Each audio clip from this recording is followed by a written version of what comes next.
ಅಯ್ಯರೇ ನೀವು ಯಾರಂತ ಗೊತ್ತಾಗ್ಲಿಲ್ಲ. ಓ, ನಾನು ಬೆಂಗಾಡಿಯಿಂದ ಬಂದಿದ್ದೀನಿ. ಅದೇ ದೊಡ್ಡ ಮನೆ ಮಹಾಲಕ್ಷ್ಮಿ ಇದ್ದಾರಲ್ಲ ಅವ್ರು. ದೊಡ್ಡ ಮನೆ. ನಮಸ್ಕಾರ ಅಯ್ಯರ, ಗೊತ್ತಾಗ್ಲಿಲ್ಲ ಅಯ್ಯರ. ಇರ್ಲಿ, ಕ್ಷಮಿಸ್ಬಿಡಿ. ನೀವು ಜಾತ್ರೆ ಬಂದಿರೋ ವಿಷಯ ಊರಲ್ಲೆಲ್ಲ ಹೇಳ್ತಾ ಇದ್ದಾರೆ. ಒಂದ್ಸರಿ ನೋಡ್ಕೊಂಡು ಬರೋಣ ಅಂತ ಅನ್ಕೊಂಡೆ. ಏನ್ ಮಾಡ್ಲಿ, ಕಾಲ್ ಸರಿ. ಅಮ್ಮ ಅಮ್ಮ, ಇವ್ರು ಲಕ್ಷ್ಮಕ್ಕ ಅವ್ರ ಮಗ ಅಂತೆ. ಬಂದೇವಪ್ಪ.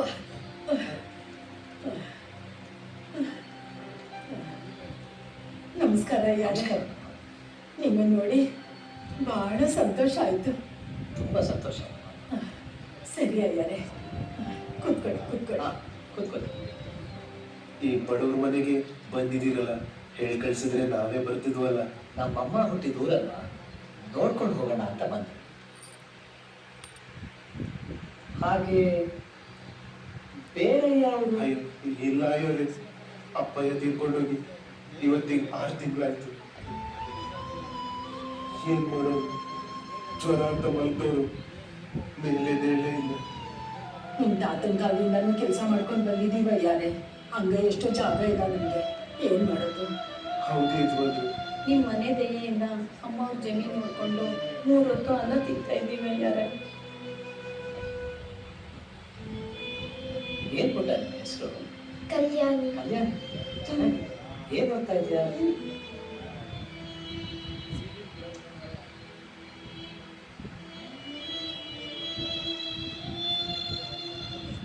ಐದನೇ ಕ್ಲಾಸ್ ಓದ್ತಿದ್ಲು.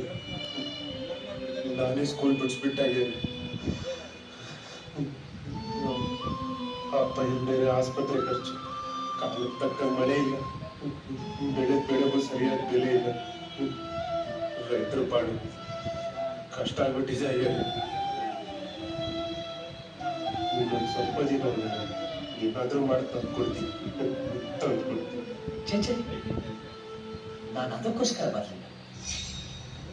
ದೇಶಕ್ಕೆಲ್ಲ ಅನ್ನ ಕೊಡೋದು ನಂದು ಇಲ್ಲ. ಆದ್ರೆ ಅವನ ಹುಟ್ಟನೆ ಖಾಲಿ. ಇದು ನಮ್ಮ ದೇಶದ ಪರಿಸ್ಥಿತಿ.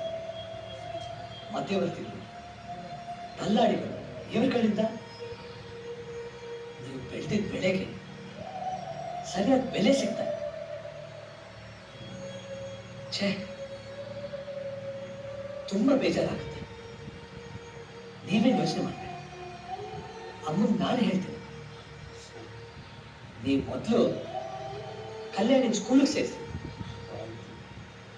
ಆ ಹೆಣ್ಮಗು ಓದೋದು ತುಂಬಾ ಮುಖ್ಯ. ಹೆಣ್ಣೊಂದು ಕಲ್ತ್ರೆ ಶಾಲೆನೇ ತೆರೆದಂತೆ ಅಂತ ದೊಡ್ಡವ್ರು ಹೇಳಿದ್ರು. ನಿಮ್ಮಿಂದ ತುಂಬಾ ಉಪಕಾರ ಆಯ್ತು ಅಯ್ಯಾರೆ. ದೇವ್ರು ನಿಮ್ಮನ್ನ ಚೆನ್ನಾಗಿಟ್ಟಿರ್ಲಿ. ನೋಡಿ ಅಮ್ಮ, ಆ ದೇವರಿದ ಎಲ್ಲ ಒಳ್ಳೆಯದು. ನಾನಿನ್ ಬರ್ತೀನಿ. ಕಲ್ಯಾಣಿ, ಬಾಗುಟಲ್ಲಿ